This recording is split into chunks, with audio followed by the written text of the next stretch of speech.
ഹരേ കൃഷ്ണ. ഒരു ശ്രീകൃഷ്ണ ഭക്തനുണ്ടായിരുന്നു. അദ്ദേഹത്തെ കൃഷ്ണ ഭഗവാൻ കടാക്ഷിച്ചത് എങ്ങനെയാണെന്നറിയാമോ? അദ്ദേഹത്തിൻ്റെ പേര് മണികണ്ഠൻ. അദ്ദേഹത്തിൻ്റെ യൗവനകാലത്തുണ്ടായ ഒരു അനുഭവമാണിത്.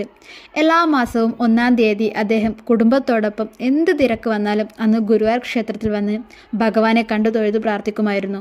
അതായിരുന്നു അദ്ദേഹത്തിൻ്റെ ജീവിതശൈലി. അദ്ദേഹത്തിന് കുറേ ബിസിനസ് ഉണ്ടായിരുന്നു. എല്ലാം നല്ല രീതിയിൽ പോയിരുന്നു. പെട്ടെന്ന് ആ ബിസിനസ്സൊക്കെ തകരാൻ തുടങ്ങി. അങ്ങനെ കടം മേടിച്ചും ലോണെടുത്തുമൊക്കെയുള്ള ആ ബിസിനസ് തകർന്നു.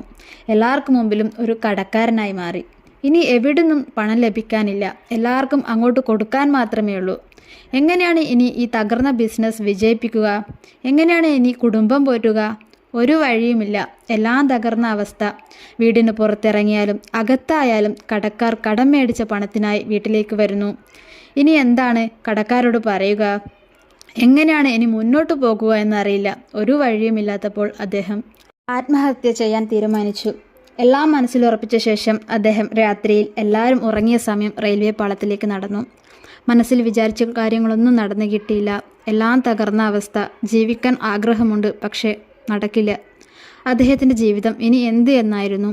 അപ്പോഴാണ് രാത്രിയിലെ ആ ട്രെയിൻ ചൂളമടിച്ചു വരുന്നത്.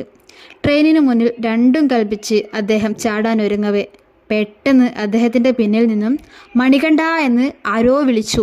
ആ വിളിയിൽ അമ്പരന്നു പോയ അദ്ദേഹം ട്രെയിനിന് മുന്നിൽ ചാടാൻ കഴിയാതെ പുറകോട്ട് വലിഞ്ഞു. ഈ രാത്രിയിൽ അദ്ദേഹത്തെ ആരാണ് അവിടെ അറിയുന്നത്? 3-4 മണിക്കൂർ അദ്ദേഹം ആ പരിസരം മുഴുവൻ അന്വേഷിച്ചു. തന്നെ പേര് വിളിച്ച് ആ വ്യക്തിയെ അദ്ദേഹത്തിന് കണ്ടെത്താൻ കഴിഞ്ഞില്ല. അദ്ദേഹം കണ്ണീരോടെ പറയുന്നു, തന്നെ ഈ രാത്രിയിൽ മണികണ്ഠ എന്ന് പേര് ചൊല്ലി വിളിച്ചത് വേറെ ആരുമല്ല, താൻ വിശ്വസിക്കുന്ന തൻ്റെ ഭഗവാനായ സാക്ഷാൽ ശ്രീ ഗുരുവായൂരപ്പനാണെന്ന്. അതിനുശേഷം അദ്ദേഹത്തിൻ്റെ ജീവിതം ആകെ മാറി. കടങ്ങളൊക്കെ വീട്ടാൻ കഴിഞ്ഞു. അദ്ദേഹത്തിൻ്റെ തലമുറയൊക്കെ നല്ല രീതിയിൽ ബിസിനസ് നടത്തി ഇപ്പോൾ മുന്നോട്ട് പോകുന്നു. ഭഗവാൻ അങ്ങനെയാണ്, കൈവിടുന്ന പോലെ മാറി നിൽക്കും. പക്ഷേ അവസാനം എല്ലാ അനുഗ്രഹവും നമുക്ക് തരും. അതിനുവേണ്ടി നമ്മൾ ആത്മാർത്ഥമായി ഭഗവാനെ സ്നേഹിച്ചാൽ മാത്രം മതി. ദിവസവും ഭഗവാനെ സ്മരിക്കുക. നാരായണ നാരായണ നാരായണ നാരായണ.